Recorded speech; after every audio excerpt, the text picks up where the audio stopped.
guys, so we are at page 231. Again, it's 231. Okay, so looking at image here, we are going to do a trail one. It's called quote unquote around the globe. Okay, so we can see here the foramen magnum, right? We have the mastoid process here. Keep in mind this is the inferior view of the cranium. So muscle attachment sites on left side identified below. Okay, we're gonna go ahead later on with that. So we have the occiput here, we have the inferior nuchal line, and we also have the superior nuchal line. Okay, again, EOP stands for external occipital protuberance. This makes me smile every time I say this EOP, because my colleague, she's an RMT and she was trying to train me for my board exam, and it happened to appear in my board exam. What a funny manifestation. Okay, so we're looking at occiput here. We have the again EOP. So we have the superior nuchal lines. So the occiput is located at the posterior and inferior aspects of the cranium. So it extends superiorly from the external occipital protuberance and laterally to the mastoid process of the temporal bones.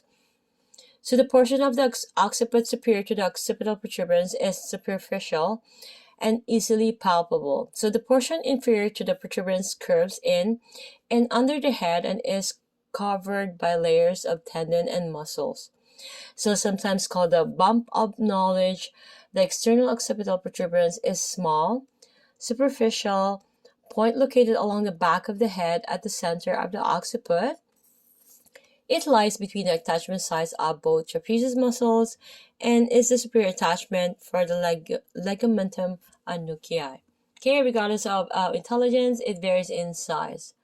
So located along either side of the occipital protuberance, the superior nuchal lines are faint, sometimes bumpy ridges, which extend laterally to the mastoid processes.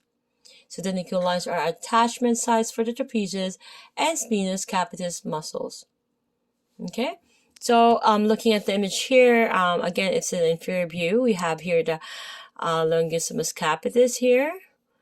It's actually cut. So general location of the occiput, right? So let me do this before we proceed. So partner in prone, we're gonna place your hand on the back of the head between the ears, and we're gonna explore a surface by sliding your fingers superiorly from the occipital protuberance 2 or 3 inches, and inferiorly where the occipital curves and sinks into the muscles of the neck.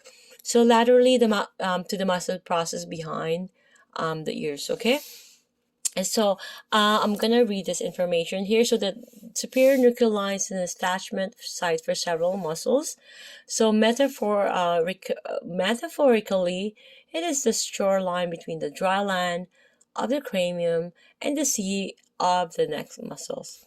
Okay, so again, looking at here, I'm going to start again. It has a inferior view showing attachment sites.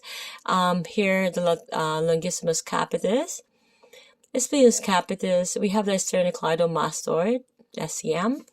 We have the rectus capitis posterior here, and we have the oblique capitis superior, and we have the rectus capitis posterior minor. And looking at this, we have the semispinalis capitis, and of course the trapezius.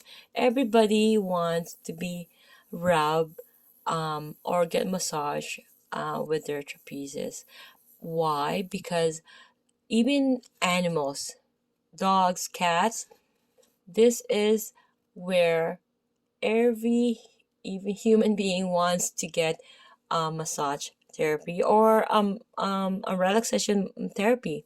Relaxation massage by a masseuse, right? The trapezius. And it's a very interesting muscle. Why?